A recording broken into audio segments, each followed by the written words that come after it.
To smart cook channel. நம்ம smart cook சேனலில் நம்ம இன்றைக்கி என்ன பார்க்க போகிறோம் அப்படின்னா, லஞ்சுக்கு வந்து ஒரு தக்காளி சாதம் எப்படி செய்யுதுன்னு பார்க்க போகிறோம். ரொம்ப ஈஸியாக டேஸ்டியாக எப்படி பண்ணுறதுன்னு பார்க்க போகிறோம். இதுக்கு வந்து நான் வந்து ஒரு பெரிய வெங்காயம் எடுத்திருக்கேன், பெரிய சைஸில் ஒரு வெங்காயம் எடுத்திருக்கேன். இதுக்கு வந்து ஒரு 3 தக்காளி எடுத்திருக்கேன். இது எல்லா அளவு வந்து நான் ஒரு 200 கிராம் ரைஸுக்கு வந்து நான் சொல்கிறேன். இது கொத்தமல்லி வந்து கொஞ்சம் எடுத்திருக்கேன். பச்சை மிளகாய் வந்து 2 பச்சை மிளகாய் எடுத்திருக்கேன். இஞ்சி பூண்டு வந்து ஒரு 3 பல் இஞ்சி வந்து இஞ்சி 3 பல் வந்து பூண்டு எடுத்திருக்கேன். இஞ்சி வந்து ஒரு சின்ன துண்டு எடுத்திருக்கேன். கருவேப்பிலை எடுத்திருக்கேன். இதுதான் இதுக்கு தேவையான பொருள். இதுக்கு வந்து நான் தாளிக்கிறதுக்கு வந்து சோம்பு சேர்க்க போகிறேன். பட்டை லவங்கம் சேர்க்க போகிறதில்ல. அதுக்கு பதிலாக நான் வந்து கரம் மசாலா மட்டும் ஆட் பண்ண போகிறேன். இதுக்கு வந்து ஒரு 200 கிராம் வந்து ரைஸ் வந்து பச்சரிசி எடுத்திருக்கேன். பாருங்கள், பொன்னி அரிசி பச்சரிசி வந்து ஒரு 200 கிராம் எடுத்திருக்கேன். நான் வந்து ஸ்டவ் ஆன் பண்ணி குக்கர் வச்சுருக்கேன். இதுக்கு வந்து ஒரு 4 ஸ்பூன் வந்து ஆயில் சேர்க்க போகிறேன்.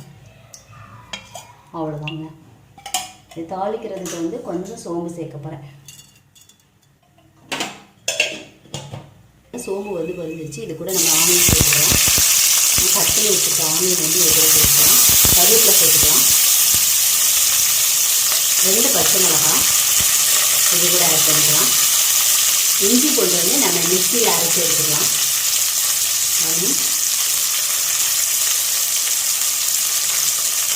இஞ்சி பூண்டு வந்து அரைச்சி எடுத்துக்கலாம். இது அரையாது, அதனால வந்து இது கூட வந்து ஒரு 4 பீஸ் வந்து தக்காளி அரைச்சி எடுத்துக்க போகிறேன். மீதியை வந்து நான் வதக்க போகிறேன். அந்த கலர் மாறிடுச்சு, நல்லா வதங்கிடுச்சு. இப்போ இது கூட வந்து நம்ம தக்காளி ஆட் பண்ணிக்கலாம்.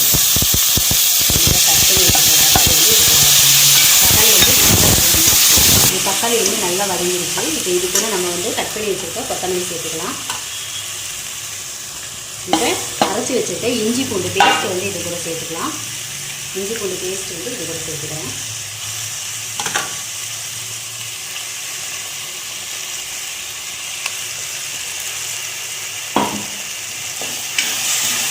இது கூட வந்து ஒரு 2 ஸ்பூன் வந்து கீ ஆட் பண்ண போகிறேன்.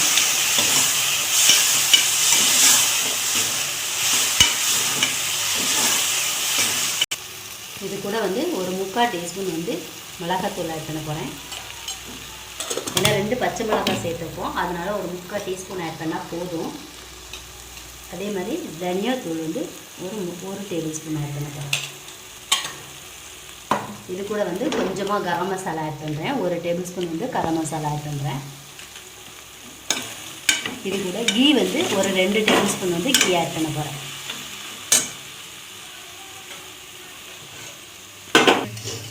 நெய் வந்து ஒரு 2 டேபிள் ஸ்பூன் வந்து நெய் ஆட் பண்ணியிருக்கேன்.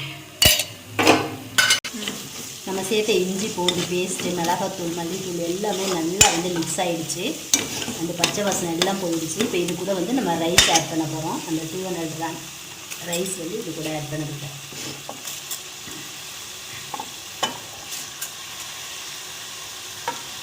இது கூட வந்து இதுக்கு தேவையான அளவு சால்ட் வந்து ஆட் பண்ண போகிறேன்.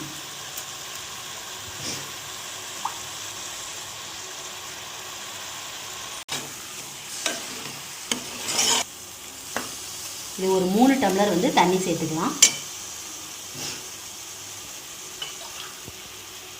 பாருங்கள், ஒரு 3 டம்ளர் தண்ணி வந்து அளவு உப்பு வந்து சேர்த்துக்கிறேன். கல் உப்பு தான் சேர்க்குறேன். இதுக்கு தேவையான அளவு உப்பு. இதுக்கு வந்து ஒரு 3 டம்ளர் வந்து தண்ணி சேர்க்க போகிறேன். 3 கிளாஸ் வந்து தண்ணி. இந்த 200 கிராம் ரைஸுக்கு அவ்வளோதாங்க. வச்சிடலாம். ஒரு 2 விசில் வந்தோடனே வந்து நம்ம ஆஃப் பண்ணிடலாம்.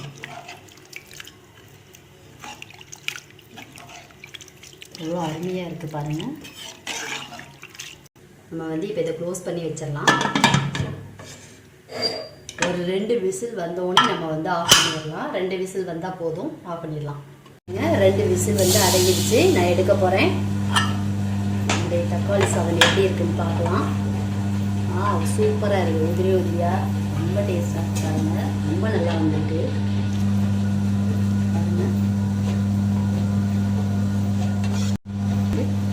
லஞ்சுக்கு அருமையான ஒரு தக்காளி சாதம் வந்து ரெடி ஆயிடுச்சு.